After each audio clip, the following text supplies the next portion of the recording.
He leads us all the way, playing proper football, the Sheff United way. Ale, ale, ale, ale, ale, ale, ale, ale, ale.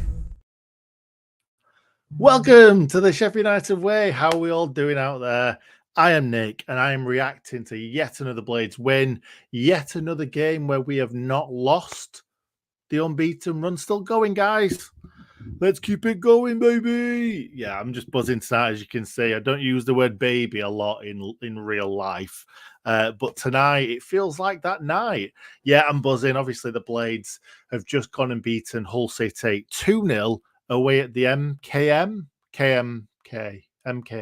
I think. That's what I'm going with. And I'll be honest, I think every single Blades fan out there was buzzing from the get-go because I think we were expecting maybe no Arblaster, maybe no Enel. Robinson was injured in the last game, for the last game. Andre Brooks injured for the last game. So I think we were expecting to be a little bit thin on the ground. Like, we could still put out a really good first 11, but that's 4 possible players that wouldn't have made, or we didn't think were going to make this game. So it was really nice to see when we put out practically, I think you could probably say that's our best team. Like, obviously, you could throw Robinson in there maybe. And actually, some of the players coming on, like Sam McCallum, for instance, they're pushing. They are pushing to get into that first 11. So, yeah, I'm very, very excited after watching that tonight. I don't even think we really came out of third gear in this game. It was, I don't want to say easy, because Hull City created quite a lot of chances, especially in the second half. I probably won't go into too much detail with their chances because they didn't really test Michael Cooper much at all in this game. But yeah, I never felt worried. And that's weird to think, because as a Sheff United fan, we're always worried. We're always on the edge of our seats. We never really have a season where we just absolutely romp it and think every week we're going to win 4-5-6-0 or whatever. So no, it's nice to see that we obviously did a really, really professional job in this game today. And like I said, we'll start off with the lineup first and foremost. And obviously, Michael Cooper in the goal, as we hope he's going to be there all season.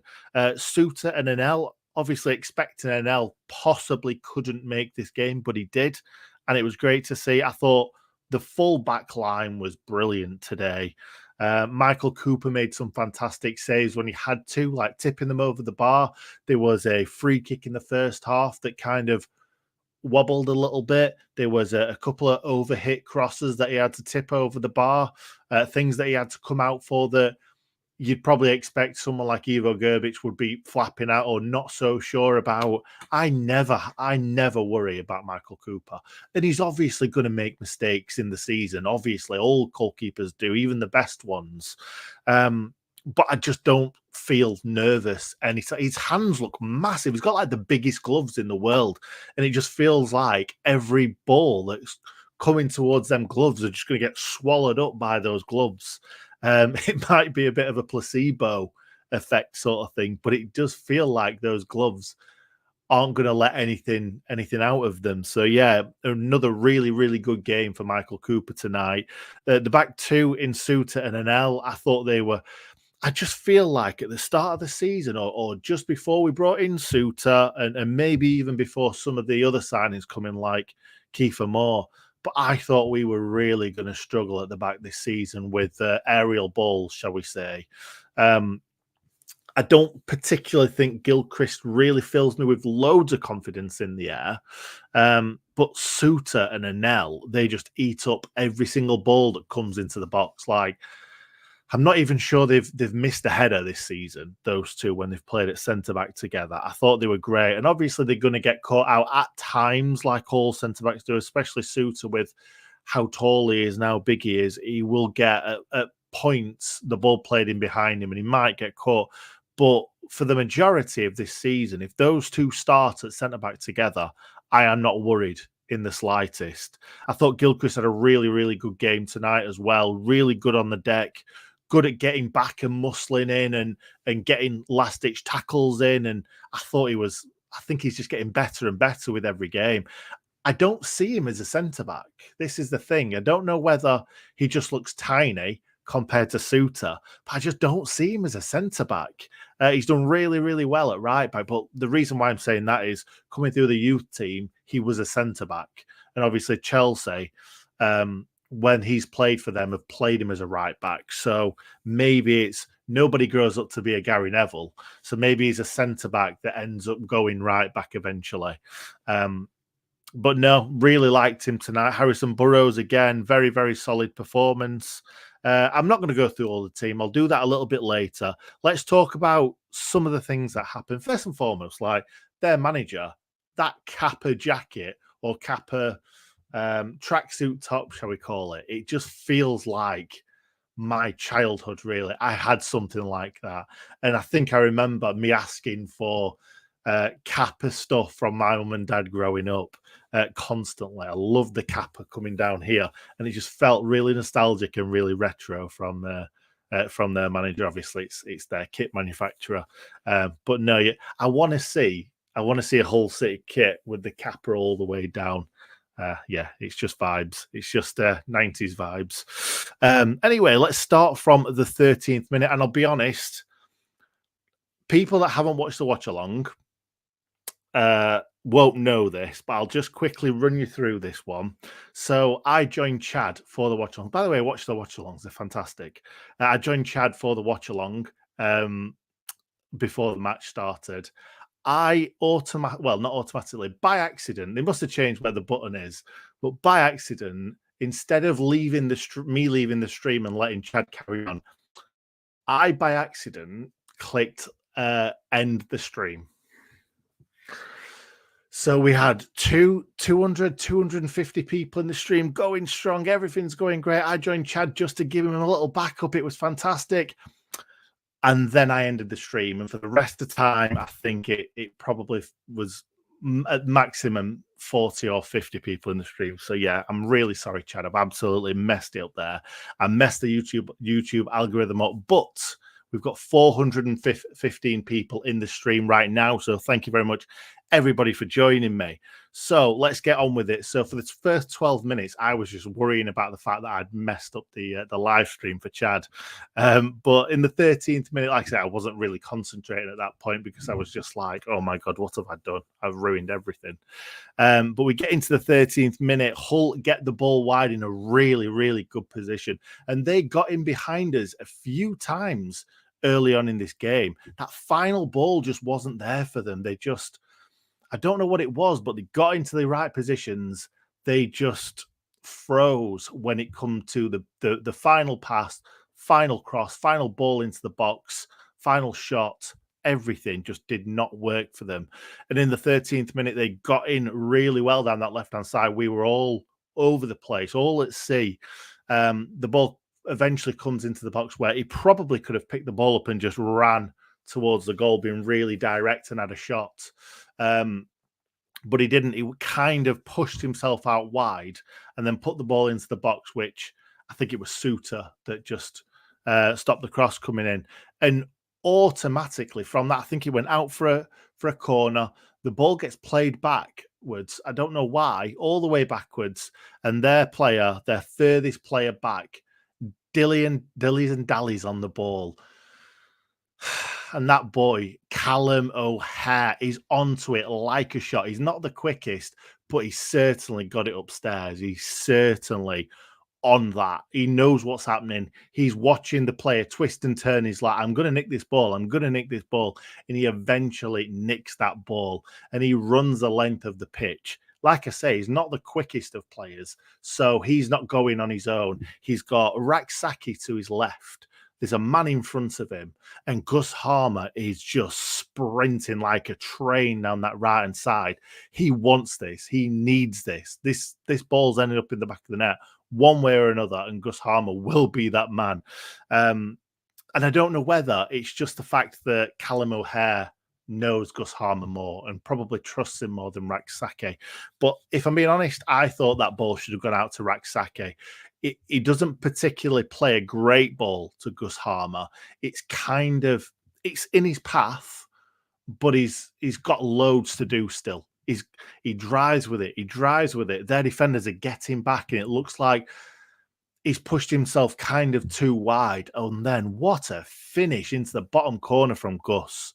Beautiful finish. The goalkeeper could not get down quick enough to get a hand to it. It just goes past his hand into the bottom corner, and Gus Harmer puts us in the lead after 14 minutes.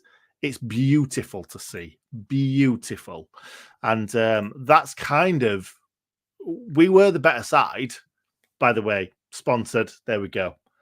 We're sponsored by Panenka, by Parrot Peel, by Green King Sport. I forgot to mention that right at the start. So there it is for those watching the YouTube video right now.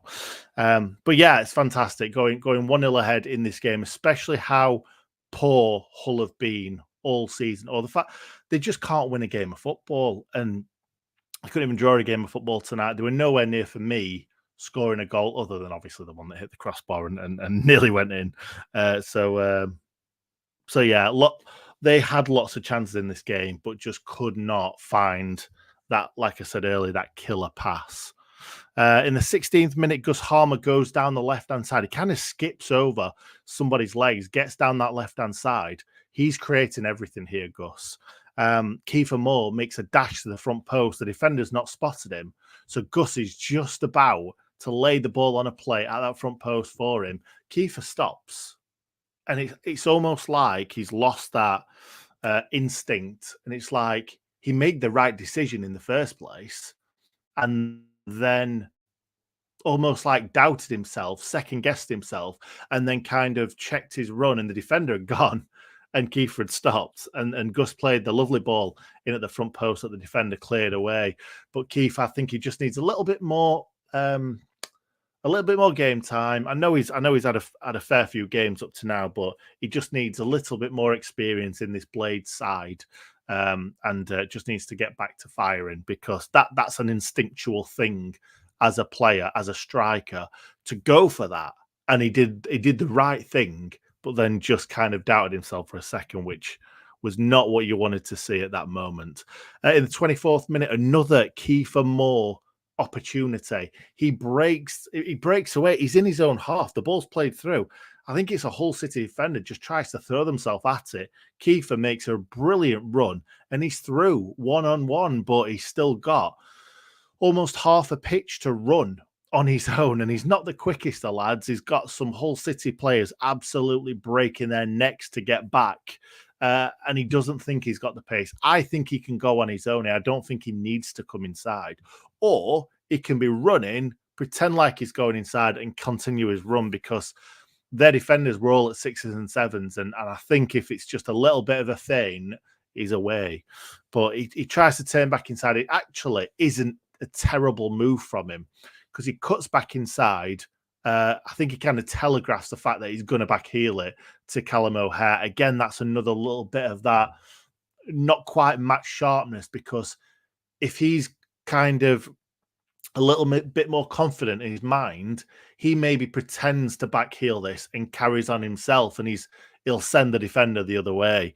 So it's just another one of those things that Kiefer will come with game time. He backheels it to Callum O'Hare. O'Hare tries to give the ball back to him with a little dink into the box, but there's way too much on it, and it comes to nothing. In the 27th minute, we are away yet again. Jezza and Raksake, I don't know how he managed to wriggles away from about 3 Hull players at this point. He's away. He just doesn't have the confidence, does he? He runs, and then he tries to come on his left foot, realizes there's no real shot for him, tries to play it across the box, and the ball gets cleared away. In the 29th minute, a really, really good low cross from Burrows. Moore makes that run to the front post again, flicks the ball goalwards, but it's a really, really good sliding block from the Hull City man. And for me, in this first half, Hull City had all the ball practically. I'll be honest, I usually look at Flash Score, but I'm on FootMob at the moment because Flash Score is not working. So you're going to have to Don't mind me going a little bit slower than I usually do. So in the first half, Hull City 66% to our 34% possession. Expected goals 0.12. Our expected goals 0.41. So we've got a lot higher expected goals. We've got 5 shots to their 3. Both have 1 shot on target. Big chances 1 for the Blades. I don't know which big chance that was. It might have been Gus Harmer's. It might have not, because the XG must have been really low on Gus Harmer's, because it wasn't the easiest of strikes. And as you can see, 0.41 expected goals. So nowhere near 1. And obviously we've had 5 shots. So yeah, there you go. Obviously Hull had a lot of the ball, but didn't do a great deal with it. Big chances missed 0. Big chances created 0. 1 shot on target. I think that was the free kick from Miles out that kind of wobbled, and then Cooper tipped it over. It wasn't really anything that Cooper struggled with, let's be honest. So that's into the... So we go into the second half. Obviously, the Blades been a lot better on the counter-attack, really, really stretching the game. I think we were just setting traps for him at times, because I think we've all seen this season, or if you haven't, Hull City like to play out from the back. Under the new management, they like to play out from the back. And I think we've seen it a lot. And a lot of teams, because we don't particularly play out from the back as much as kind of like a Russell Martin team does, because I saw Swansea so many times at Bramall Lane get hammered by playing out from the back and just it being a calamity. The Southampton are doing it under Russell Martin in the Premier League as well, and they're coming under fire. Hull City are doing it. I love teams playing out from the back, don't get me wrong. When it works, it looks fantastic, and it looks so silky from defenders playing this one, and midfielders playing this one-touch passing and getting out of really tight positions. But if you don't have the players for it, just don't play it. Like, we play out from the back, but if we're struggling, ball goes forward. Like Michael Cooper, boot it forward. We don't care. I just feel like, I don't know whether I'm generalizing northern people or Yorkshire people, but like, we don't want to see that. We don't want to see us doing that sort of stuff unless we're managed by Pep and we've got some of the best ball playing defenders at the club. We don't want to see us playing out from the back like that. We want to see us playing out from the back, passing it around, getting it out to the wide players and getting up the field that way.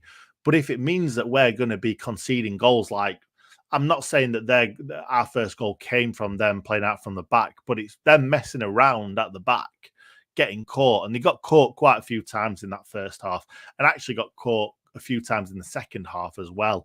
And again, for the most part, we didn't do it. We didn't put them away. And that's what I want to see from United this season. I want to see us put teams away when they're making mistakes, because that's what they do in the Premier League, and that's what you need to do to end up in the Premier League. And I know that we've still got loads of time to gel. This team is practically a brand new team. We've got 4 out of the 5 defenders and goalkeeper today, all new. We've got O'Hare, we've got Raksake, both new, and we've got a striker, new. So that's more than half the team is brand new this season. So they're going to need time to gel. And the fact that we've kept another clean sheet, the fact that we've not lost this season, and the fact that we have won more games than we've drawn, we're 3rd in the league right now. It's fantastic to see. It really is. Anyway, let's get into the second half. On the 49th minute, Sousa cuts out a brilliant, does a brilliant sort of cutout of a pass, lays it. That's a terrible way of describing it. But the ball's played out or played through the lines from a Hull City defender. Sousa stops the pass getting through, lays it through to Kiefer Moore. All Kiefer Moore needs to do here is spread it out wide to Raksake. I think it's Raksake at this point. Yes, it is, because we've not made the subs at this point. Out to Raksake, and he's running at them, and he's going to run at them at will, and he's very exciting when he runs at them. For some reason, Kiefer Moore thinks it's a great idea to try and shoot from the halfway line. Don't get me wrong, it's nice to see confidence like that from the lad. but yeah, he kind of doesn't get enough on it, screws it kind of wide, and yeah, nowhere near scoring. But I think with him, when he scores more goals, he'll become less greedy and he'll become more of a team player. I'm not saying he's not a team player, but that he really should have been playing that out wide to Raksaki, and just kind of, you know, doing the right things rather than just doing silly things like shooting from the halfway line. It's not like he's a Gus Harmer. I don't want to see that from a target man, really, to be perfectly honest. In the 54th minute, a corner, after a corner's headed up in the air, it kind of drops to Vinny Souza on the half volley. He kind of side foots it towards goal. Not a lot of venom on it, but it's going in the goal. The keeper makes a smart save, a solid save, and that's another shot on target for the Blades. And then in the 61st minute, 3 subs are made by Chris Wilder. I'm going to get them up right now so I don't miss them out. Obviously, Gus Harmer picks up an injury straight away. One of their players was trying to run away from him, and he just kind of collapsed and just stopped and just dropped. And he's like, no. So hopefully Wilder's come out after the game and said that Gus should be fine because we don't want to see Gus injured. Gus will be the difference between success and failure this season for me, for the Blades. That sounded like I'm putting loads of pressure on him. He surely must put that pressure on himself because he's such a fantastic player. But yeah, Gus comes off, Callum O'Hare comes off, and it is... I can't remember. It was Raksaki. All 3 came off for Brewster, Brooks, and McCallum. And you know what? I was worried at this point. I was really worried that, you know, the big players for us are coming off the pitch. And you think this is really going to test whether the subs coming off the bench are really going to affect play and affect us this season in the right manner. And they did. They did. They had the legs. Obviously, one of them scored a goal. One of them assisted the goal as well. So that's what you want to see. Unfortunately, neither of those 2 things were done by Brewster, which is another shame. But hopefully, Brewster will come into his own this season. I just want to see him fit. I just want to see him stay fit all season and see what we can get out of him. But yeah, let's talk about the goal now. We might as well do. It's hilarious because I was watching it from home, and where the camera was, Kiefer Moore is sprinting for this ball. The ball comes in from a corner, it gets knocked forward, and then it ends up going sort of towards out of play where the byline is. And Kiefer Moore sprinting after this. It's like a granddad sprinting after a ball with a kid. And luckily enough, Kiefer Moore gets there round about the same time as Liam Miller. And he just goes, thank you. See you later. Off you go, lad. Off you go. He just goes shoulder to shoulder, and it's like he just bounced off him. It was so simple. So simple. He lays a lovely ball into Andre Brooks, who backheels it beautifully. Some fantastic awareness from Andre Brooks. And Sam McCallum on the slide. What a finish that was into the bottom corner. Right behind where the camera was, you could see it flying into the bottom corner. Actually, both goals scored at either end. The camera was right behind, and you could see them both fly in the back of the net. And you could see how much it meant to Sam McCallum getting that goal. Obviously, Norwich letting him go, us giving him another chance in the Championship, and he's repaying Wilder. Other than, I think it was it Chesterfield, where he had a bit of a mare? Every time I've seen Sam McCallum play, he's really impressed me. He really has. And I just think he's going to get better and better. And it shocked me, the fact that he played in front of Burrows rather than the other way around. Because I think a lot of fans this season expected to see Harrison Burrows further forward, getting those incredible crosses in that he was known for at Peterborough. We've not seen too much of that this season, but Sam McCallum had so much legs, and he's got such a spring when he jumps up for a header as well. It's good to see him in that sort of left-hand side role. I don't quite know what you call it. I'm going to call it a left midfield role. But yeah, he certainly proved that he can come off the bench and do do some damage. He scored a goal tonight. Like, what more could you ask from the lad? So yeah, fantastic to see. Really, really good. After that, I think Hull City, or even before that, Hull City had a couple of chances, but especially after our second goal, they had a header that hit the bar. It looked in. It looked in for me. It did, but it wasn't. That's the main thing. The referee's watch said otherwise. But I don't know who was supposed to be marking him. I really don't. It was really, really poor marking. He ghosted in through the middle of the box, and it was a great header. It should have gone in the back of the net. Michael Cooper had absolutely no chance with that one. Come in. He just met it perfectly. Well, if he'd have headed it a little bit lower, it would have been perfect. But he met it perfectly. Great head on it, but obviously hit the bar, comes down, hits the line, and the Blades get it away. And yeah, that's pretty much all she wrote. I will mention Alfie Gilchrist being really lucky to stay on the pitch with a bit of a silly challenge. He was in the 81st minute with 2-0 up. That would have been really, really silly to get sent off at that point. He flew in, foot sort of off the floor. I think he's just got away with that because he's not high enough. But it was a really, really silly challenge. And yeah, could have been sent off for it. Obviously, Chris Wilder pulls him after that. Shax comes on. I'm surprised Shax hasn't been given a little bit more game time since he's come back from his injury. But the lads are doing fantastically on the pitch. Vinny Souza was incredible tonight. He was everywhere, absolutely everywhere. Tracking back constantly, winning challenges, smashing into players. I liked, this sounds stupid, but I like the fact that we're picking up so many bookings as well. I didn't like the first two really, really early bookings for Arblasser and Harmer. Both they didn't really need to do. They were stopping them from going through, and obviously they could have scored a goal from either of those or both of those. But I thought they were both still booking really early on. Obviously, it's okay now because neither of them picked up another booking. But I'm liking the fact that we're picking up these bookings, stopping them going forward, getting stuck in there. Obviously, Brooks picked up a booking as well, but with a really, really strong challenge. I don't mind it. I really, really don't mind it.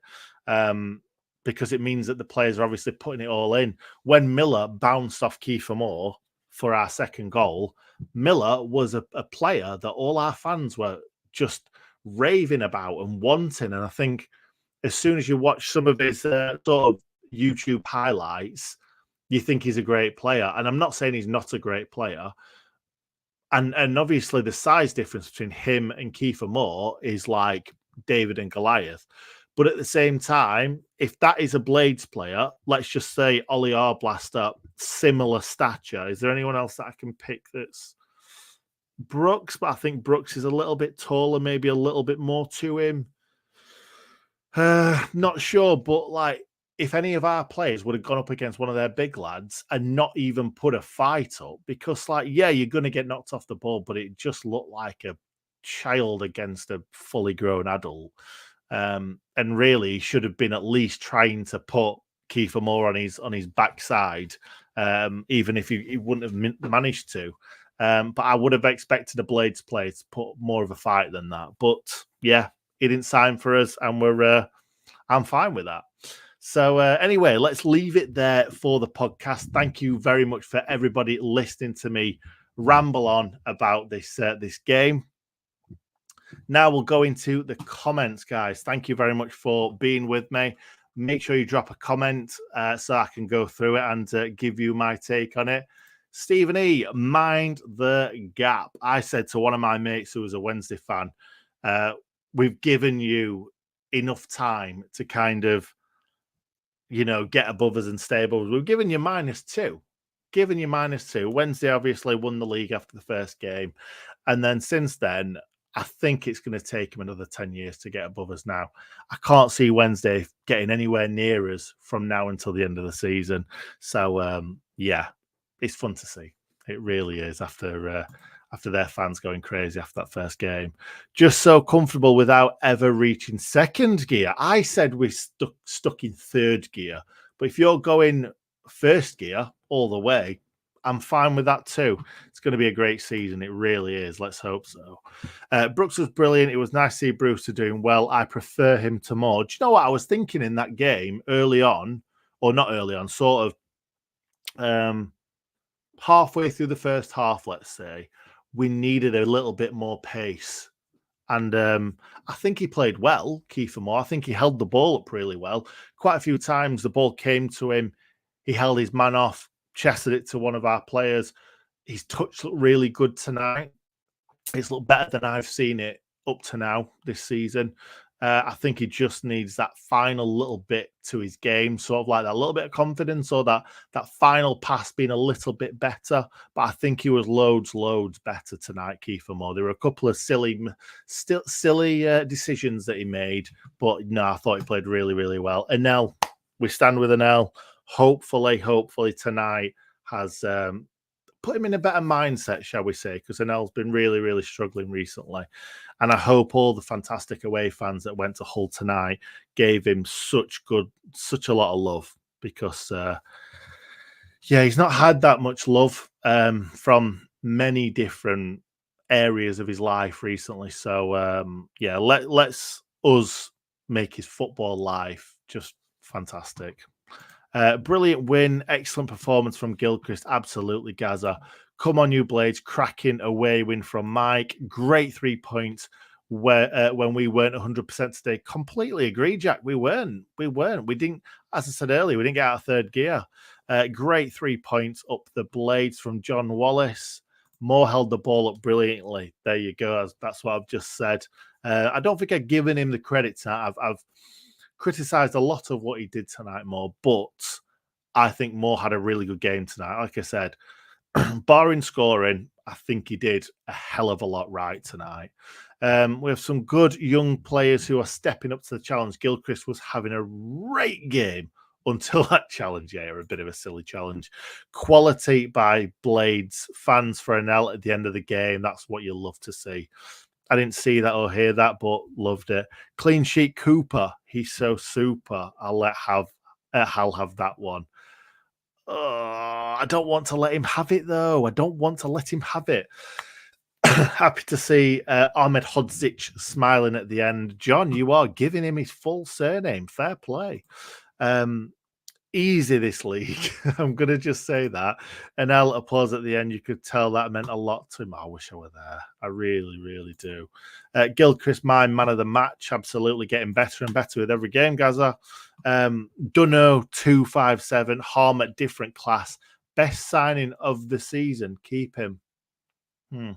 Did sign him this season, but I appreciate the love for Gus Harmer. Cooper had a great game. We are coming together now, Andrew. We are. God, that's so cringe. Best midfield in the championship. I think that's everyone should agree with that, surely.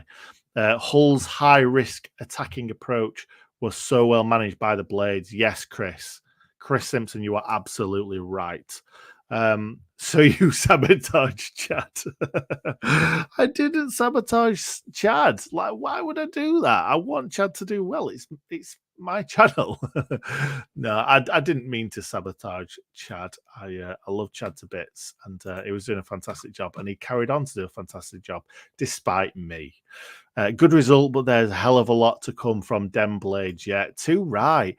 I think it's easy to say that we've played a couple of poor teams away from home in Preston and tonight in Hull, but also you've got to win. You've got to beat what's in front of you. Vinny's passing was off tonight. I think it was okay. I think it was passable. I think his defensive work made up for his passing, maybe. Great result, but other than that, shoulder barge, Moore has offered nothing all season. Huge downgrade on McBurney. I disagree. I thought he had a good game. Tonight. Shoulder barge was fantastic, but I did think he had a good game. I think it sticks in your head more when he makes that, when that final pass isn't perfect and he messes up a good chance. So yeah, you could say he's made a few mistakes tonight, but no, I think holding the ball up did really well. Rex Saki isn't worth his fee. Wow. Okay, that's he'll come good. Don't worry about it. he needs that. He needs that bit of confidence. He needs time to bed in with the team. Poor choices in front of goal. Absolutely. More to come from Rexaki. Thank you, Chris. I completely agree. We are not keeping the ball enough, lose possession, and then put ourselves under pressure. There's quite a few negative comments as well, but it's fine. It's fine. Nice to have a win after international games. We usually struggle. We do. That's very, very true. Delighted to see Cooper doing so well for you lot. However much it hurts to see him in your shirt. Yeah, completely agree. And to be honest, mate, we've had a lot of players like that for us that have gone on to bigger and better things. I'm not saying we're bigger and better, but what I'm saying is it's heartbreaking to see, isn't it? But at least you can still give him the love. He's a fantastic signing. He really is. Kiefer Moore was poor tonight. Fair enough, Eamon. Each to their own. Shame Archer not playing for us. Oh my God, he would be, wouldn't I? Didn't even think about that. Archer would be fantastic this season. It's a real shame. It really is. Although we thought they would go keeping Vinny and Anel this season could be the difference. They both do look up for it. They really, really do. It's night and day from last season. Big away win against a half decent team. Good run of games coming up now. I think Hull will finish mid-table this season. So you've got to win those games, don't you? Especially away from home, because you're expected to win your home games. Winning your away games, that's the thing that you need to do, especially when you've not particularly played fantastically, which I don't think we had. Moore had a poor game tonight, but I do like him, but he's deceivingly slow. Reminds me of Maguire. I just think he's slow. I don't think he's deceivingly slow. Yes, lads. Yes, Dom. You'll love to see it. You'll love to see it. Gus said in his post-match interview, it was a sore calf. He'll be ready for the next game. Nothing serious. Well, if he's giving a post-match interview, then yeah, you'd expect that he should be okay. So thanks for that, Paul. I appreciate that. I'll sleep better tonight after you've said that, Paul. Substitutions still baffle me. Why was Gilchrist taken off? Walter, I'm going to let you in on a little secret. Gilchrist did a shocking challenge a couple of minutes before that. Maybe he was a little bit hot-headed. He got booked for it, and he took him off to save him getting sent off. That's my take anyway. I'm not sure if anyone's got anything they want to say that's anything different from that, but he took him off really late because that challenge was in the 81st minute, so it must have been 82nd onwards, 83rd, 4th maybe, that he got brought off for Sariki. I love Sariki as well. I think Sariki is going to be an absolute star. But at the moment, I think Gilchrist is doing a fantastic job and he should stay there. But yeah, he definitely got brought off because he could have got sent off after that. Great bump by Moore before the pass to Brooks, recognising he was going to lose the foot raised. Absolutely. Cramp and could have been sent off. There you go, Paul. Think tonight shows how Sousa can go missing. He was poor tonight. Passing was very poor. Needed him to step up and take control, especially when Blaster got booked early doors. Do you know what? I love how people see the game so differently. I thought he was very, very good defensively, especially. Yeah, it's nice to see. Thank you, Joseph. I appreciate that that comment because it's crazy how people see games so differently. Made plenty of solid tackles and won the ball. There you go. People are disagreeing in the comments, and that's fine. We've all got our own opinions. Bruce didn't hear his name much. Poor. That's from Andrew. Nice to see the lads continue their winning streak. Great to see the fans support Anel after his tough time. Up the blades. Kiss. Thank you, Susan. I really appreciate you commenting. And yeah, we're all behind the boy, Anel. Big up the following, giving a great reception to Anel. If only my wife was as accommodating. Oh, I think I know what you mean. Oh, that's terrible. That's terrible. There we go. Like there's lots and lots of differing opinions in the comments. I love it. What game were you watching? Susan was outstanding. Look at it. He's fantastic. I love to see it. Need to find game time for Brooks too, right, Aaron? Brooks is a fantastic talent. Your thoughts on Egan signing for Burnley? I'm gutted. I'll be honest. I would much rather Egan be on our bench than be on Burnley's bench, in all honesty. I really like Egan. Always have, always will. Not sure whether he'll be the same player after that bad injury that he suffered, but he still doesn't look good. Egan in claret and blue, does it really? Morning, just woke up in Australia after late night at work. Well done, boys. And I'm looking forward to seeing the highlights. Nice one, Jonathan. It's nice to see that, mate. Hopefully you have a great rest of your day, because I'm going to bed straight after this. Would like to see Campbell have come on. Good shout. Really, really good shout, especially after scoring hatfuls of goals for the youngsters. I feel having Rexakis bringing the best out of Brooks. That's a great point, Thomas. Great point. Hi, Tom. Tom's also said key for salmon. That's harsh. That's very harsh. We'll soon see, though, won't we? We'll soon see by the end of the season. Gilchrist looks like he'd mug you at night, but he Croydon. Oh, I'm not going to comment on that one, but that did tickle me. Up to third and Blades marching on towards top of the league. Thank you for that, Sandra. Really appreciate it. Have you got a son called Kyle? Let me know. One of my mates. Egan already shown with us he's not suited to a back four. Brewster came on when we weren't attacking anymore, so no service. Set up second goal. Not sure what everyone wants. I don't think he did set up the second goal. I think it was Brooks. But that's fine. Thank you, Stuart. Exactly, Nick. I appreciate I'm watching on TV, and I know you don't see the full game. Love we can discuss this here with fellow Blades. Too right. Thank you, Joseph. Thank you, Stuart. Thank you, Sandra. Tom, everyone that's been in the comments tonight. It's been a fantastic one. I've really, really enjoyed it. I've really enjoyed the game. The Blades are up to third. Hopefully we won't drop too much with games happening tomorrow and Sunday, but I am buzzing. I hate Friday nights and Sunday kickoffs, because football should be played at 3 p.m. on a Saturday, because it ruins my Saturday when we're not playing on a Saturday. But it's nice for us to be the first team playing, win the game, and then you can put your feet up, get your pipe out, get your slippers on, and just watch the carnage happen. Thank you very much for watching, ladies and gents. Make sure you like the video before you leave. I would really, really appreciate it. And yeah, I'll speak to you very, very soon. Ole, ole, ole.